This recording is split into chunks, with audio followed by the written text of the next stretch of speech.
Welcome to Underground Strategy Podcast. This is the second episode. My name is Max, and I'm here today, of course, as always, with Tony. I'm having a beer today because it's late on a Saturday evening on an undisclosed location because I'm secretive like that. And I know you, Tony, you're a gin guy, so I'm assuming that you have a gin or something else in your glass. That is true. I do have a gin and tonic with me. Like you say, it's late Saturday, and I can disclose my location. So I'm in Scotland.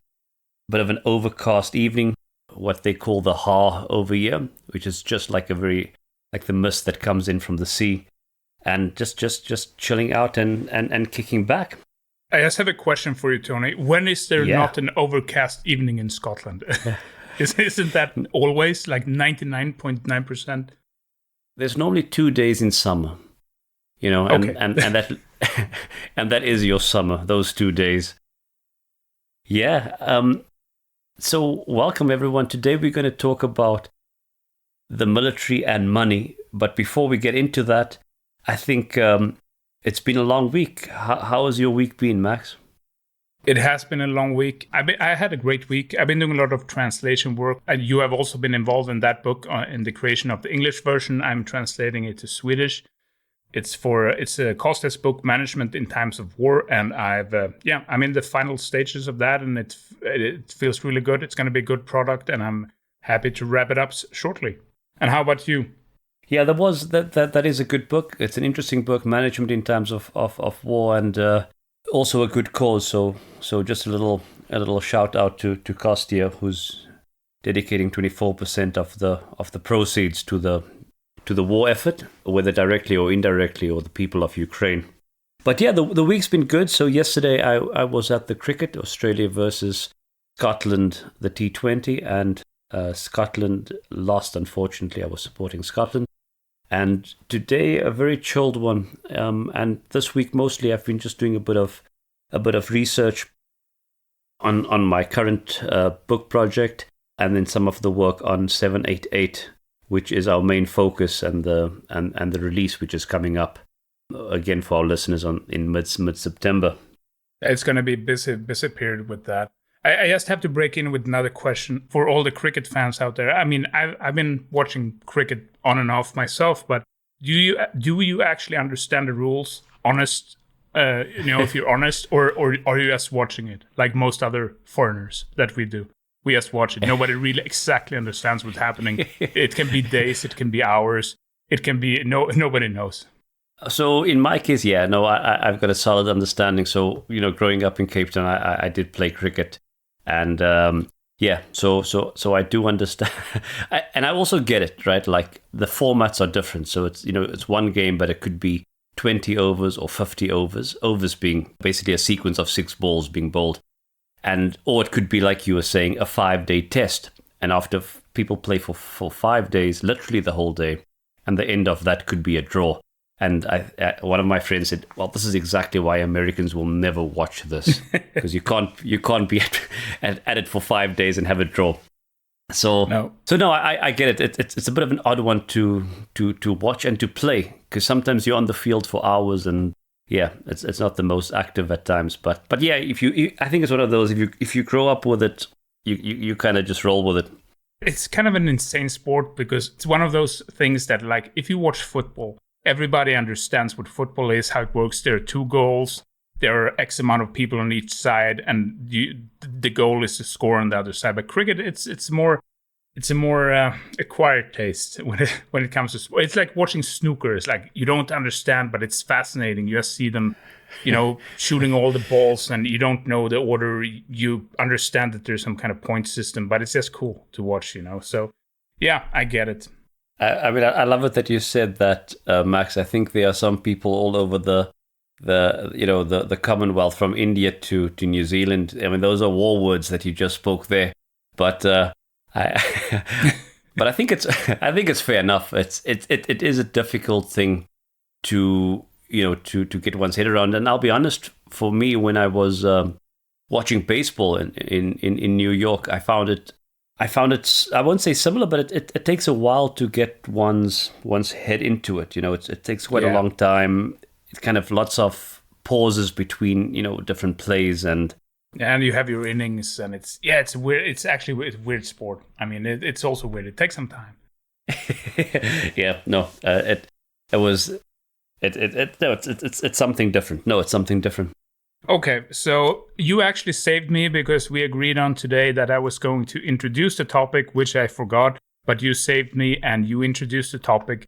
And the topic for today is war and money, or military and finances. We're not going to dig that deep into it, but I think we're going to talk about the civilian aspect, or the more, the layman's aspect of it. And do you want to start on that, Tony? Yeah, I would like to start on that, Max. And it is an emotional discussion. And I think we both have it as people that formerly served. And I'm sure there are many people out there with similar experiences.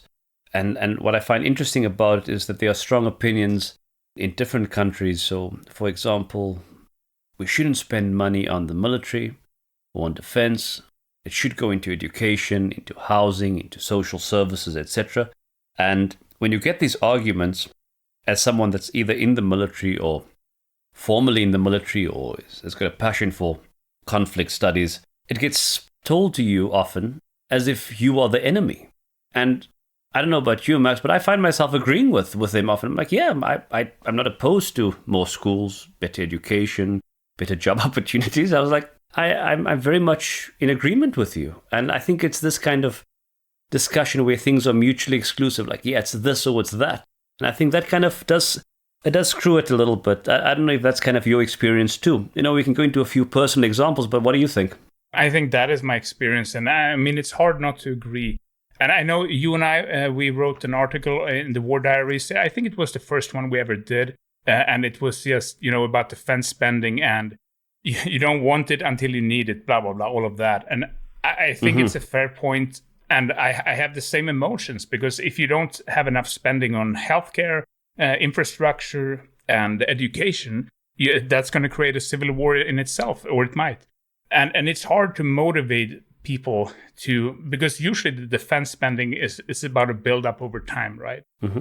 And how can you say to people that, yeah, we're going to take all of this from you, all of your hard-earned tax money, and we're going to put it, it's going to be security for later that you will probably never see, you will never hear about, you will never see the effects of it. And I think that is hard. And I mean, it has become, for example, in Sweden, now when the Russians has always been a silent threat like that. I mean, if we were actually downsizing, and that's for a reason, because people hate it. People want more of other stuff than that. But now when the Russian threat is up again, it's a 50-50, and still it's just a 50-50. And you can see now, as the war has progressed, even today, when the war started, 75%, more military, more army, more tanks, more shells, just get into it. Now it's 25%. Mm-hmm. So it's kind of short-lived. And this is it's for politicians, it's a catch-22. How to keep people motivated and understand that you need it, and how to balance it, I guess. Yeah, I think when you mentioned politicians, and now I'm kind of going to interrupt myself or my thought process, because you've kind of just thrown that out there. You dangled it in front of me, and I can't resist but bite on it. Because, because politicians, by virtue of their profession, it's short-lived. And so it's this one term as an MP, as a first minister, prime minister, whatever, and they got to make an impact. So that's short-term in terms of the long discussion, right? Like we're talking 50 years, 40 years, etc. So there's a bit of a contradiction in there. They got to look at the short-term, and of course they are interested in surviving and making their career successful. So I think there's something tricky in that. And then coming back to the earlier point, I agree. In the UK, very much it's the debate where what one often hears, it's why spend on the military when we need the NHS is in crisis. And I think it's a fair point. The NHS deserves that investment, and they of course are great heroes and do tremendous work. And of course, if me or my kids or my wife, if we break a leg, of course, we would love to get good treatment. So of course, I have to agree with that argument. But yeah, the danger in in separating and making them, oh, it's either this or that. And I think when you have that we all have this lived experience indirectly, or very unfortunately for those who have direct experience of an invasion, of a conventional war in 2022, as if we were 70 years back or more. And I think that's where that point that you made, that's when the reality becomes alive, that we need that defense, and defense, the military, is a service. So if there isn't people like, if people check out the cover of 788, sorry for the unhumble brag again, but on your part, Max. Be my guest. Yeah, man. People who's crazy enough to do it, to be tough and, put on uniform. And because ultimately when war comes, and every generation will say, this is the greatest war has ended, they'll give the usual stuff since the First World War ended. But of course it comes back again. And we've heard that same rhetoric. And I think Sir Michael Howard mentioned, never say never. And that was from his experience and his scholarship as a historian, and also his experience in the Second World War. And I think when that day comes, we don't want to be unprepared. And that's when the questions will come, oh, why didn't you spend something on the military, have some tanks, have certain different capabilities? And I think that ties back to your point, Max, about the tricky spot for the politicians. It does tie back to that. And I think, but for me, it's also about honesty, right? Because I think the defense spending has to be more transparent. You have worked in the armed forces. I've worked in the armed forces and intelligence. And I can tell you, honestly, there is very, very few units that needs the secrecy of exactly what they're buying and what's happening and where the money is going. The enemy, the sensitive parts, I mean, they're going to know it already. So it's not going to be a secret. And I think transparency with people is the key, because people just want to understand. In most of the world, it just comes as a shock for them. It's like, boom, now this is going to happen. You have to accept it. And that people don't like that, because, you're throwing them under the bus a bit. And I think explain to people, because most people are going to be fair about it, and they understand it's a service, but explain that it's a service. Don't just say that it's this big secret thing and we just want more money into our machine. Explain where the money is going to, show the public where the money is going, get the public involved, get a society involved. Then you're going to have, the response is going to be different. There is always going to be haters, there's always going to be super lovers, but I think the general population will understand. But don't just come one day and say this is what it is, because people don't like that with their tax money. Yeah. And I think, of course, we have different things. Like, look at the Americans. They have a different approach to this. They are constantly at war. They are hyping their armed forces a bit more, and they are using them more. And people have some kind of ingrained understanding what they do. But in Europe, since the Second World War, we don't have a deep understanding. It's just some kind of big green machine that's going to cost you a lot of money. So I agree with your points. And it's you mentioned the Americans over there, Max, which has a different context, similar but different. I struggle to understand as an outsider, but it's a country that was isolationist for so much of the 20th century. Get kind of dragged into the First World War, of course, very important because they become the kind of strategic tipping point. And then after World War II, again, only coming in later on. Of course, there was much support for the war, but internal politics and all that jazz. But then they come in after Pearl Harbor, of course, and really, just become, again, they provide that strategic depth, in this industrialized war that moves it on, and of course the Allies win. Can I break in for 1 second? Because do it. Go for it. You're talking exactly like a politician almost, and I'm not saying that in a negative way. But then tell me instead, how do you motivate that for your neighbor, your friend? How do you motivate that over Christmas dinner? Because this is a hot topic always, and especially these days. I had those conversations. You probably had them. Everyone had them. Yeah. So how do we motivate that? Because, we're talking about strategic depth. We're talking about, tactical stuff. And most people, I mean, they have regular day jobs. They don't think like that. I mean, they just see the fuel prices go up, they see the food prices go up, and they see that, there are cuts in healthcare, education, infrastructure, public transportation because of this. And I always struggle with that. How do we explain that to people in a normal way? How do we explain it for ourselves even? I don't know. Do you have any good ideas? Well, you're right. I don't, because most times when I start talking that kind of crap, I see people kind of looking into the middle distance and kind of fading away. Like, I can see I've lost them. So, that kind of is, it's like, when I discuss it with my wife, I can see her face kind of slowly like, and I'm like, okay, well, back to something else, because, she joked, she said, oh, okay, you've got on your, what do you call it? Your kind of teaching voice now, Tony. So, That's your calm down. Voice. She's like, calm the hell down. So, so thank goodness you cut in there, Max. Otherwise, goodness knows where I would have ended up with that. I just heard the words strategic depth, and I'm like, yeah, we have to do something about that. Calm down, Tony. But yeah, so what I think is interesting on that one. So let's say after World War II, we are where we are, and then even the supreme commander of the Americans comes in, Eisenhower, and he later on becomes president, and he says, beware of the military-industrial complex. So he says himself, beware of too much spending and how they can kind of wind things up. So that's on the extreme end, where you have the whole defense industry and way too much spending just on the defense. So that's, let's say, on the far end. Yeah.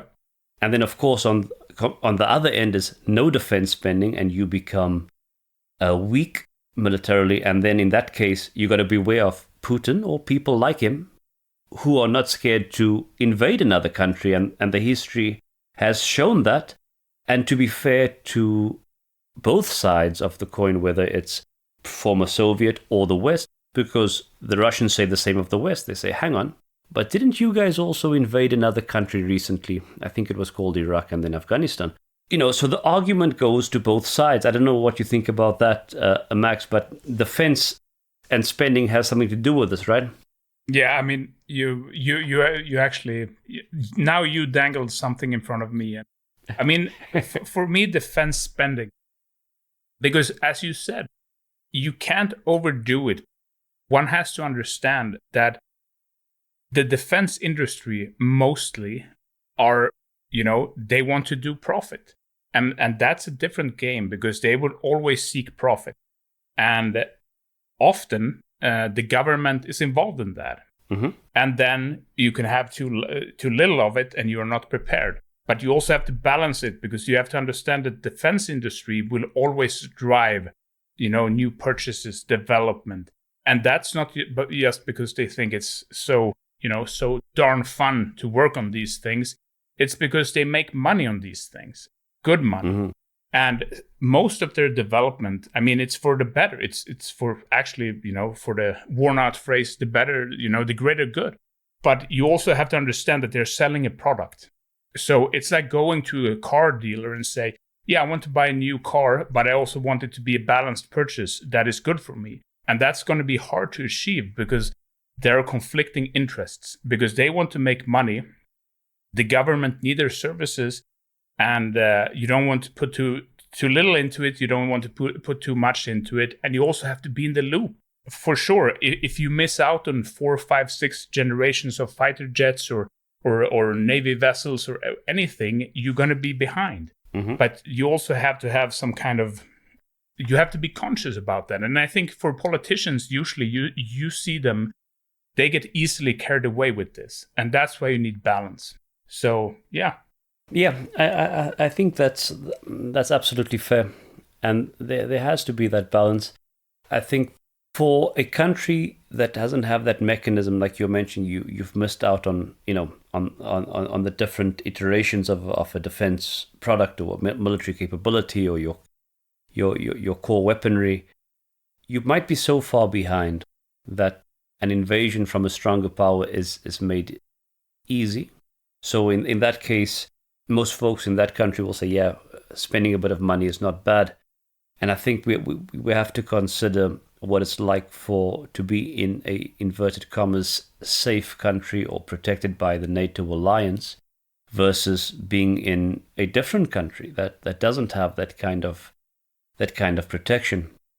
And I think our distance psychologically from there, whether that's Syria, Iraq, Afghanistan, Yemen, which all have humanitarian crises, is different because we kind of have this psychological distance, this kind of, we just sit back, armchair generals, and we talk about things, and their reality is a little bit different. And, I just think it becomes a part of the discussion, although a little bit different maybe.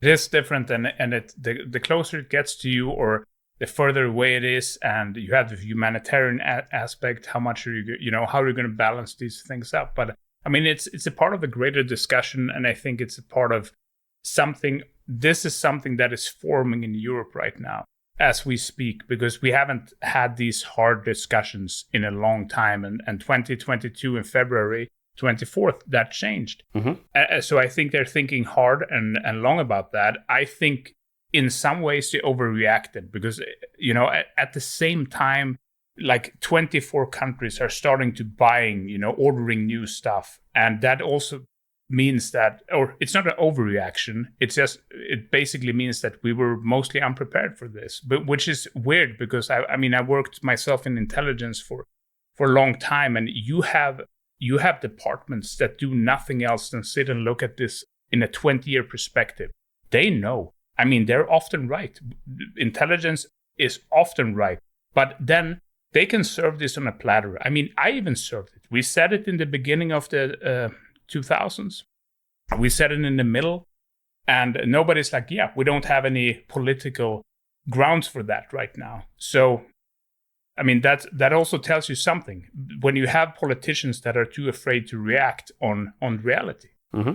I think. I think it does. And I want to bring this straight back, all the way back to the personal level at the end of it. And I recently had this discussion with someone about the cover of the book. It was a little bit of informal market research, and it was a very interesting guy and became very animated.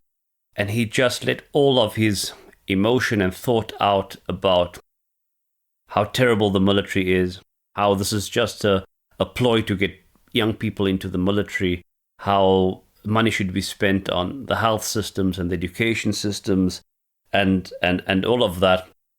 And I think this is the divide, right? Like what people think day to day and directing it at the people serving who are delivering a service, as we've discussed.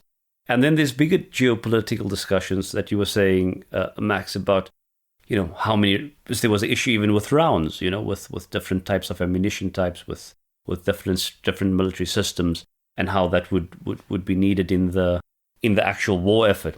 And one way or the other, this person who spoke to me and just, I of course just said, yeah, that's cool, man, let it go. Because this guy was just letting out everything that he felt about what was wrong with the world, setting it to rights.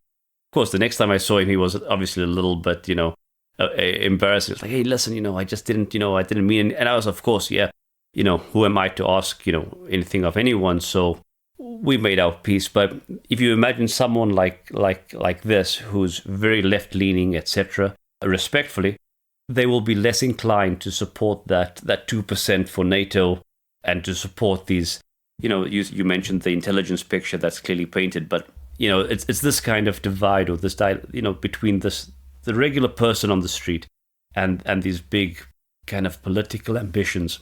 It's about finding that balance. And I think, if I'm going to be honest with you, I think that is what we pay our politicians for. And I think they need to get better at that in general, because that is where you will find a balance. You will not find a balance in the threat level, or there will always be people leaning back and forth. But I still think it's the politicians' duty to find this balance, or at least give a clear message, what's happening and why do we need to do that. And I think if they only solve those two things, it's going to be pretty straightforward, because people are not stupid. People understand if you just tell them, but don't keep them in the dark. So I think that is basically my wrap up of all of this discussion. Don't keep anyone in the dark when it comes to defense spending. Yeah, I think that's absolutely right. And as we always say, we're going to talk about different topics about war and conflict, but it won't be war and peace. So on that note, I think that's a good place to leave it, Max. And I would agree with you that it's good to have those difficult conversations. And before we wrap up, last words to you, Max. No, I think this is this is a massive topic. We had a 27-minute talk right now in an evening, and we have scraped the surface of that. But I think it's a massive topic, and we will definitely return to this topic. And for everyone who's listening, please let us know in all our channels on undergroundstrategy.com, undergroundstrategy at Instagram. Email us, DM us, ideas, criticism, positive reactions, all of that, because we are always open. So that is basically it for this week. I hope you guys enjoyed this episode, and we're gonna be back next week with something exciting, I hope. I don't know what it is yet, but we will figure it out. And thank you from us, thank you from Max, and goodbye. Thank you so much. Bye-bye.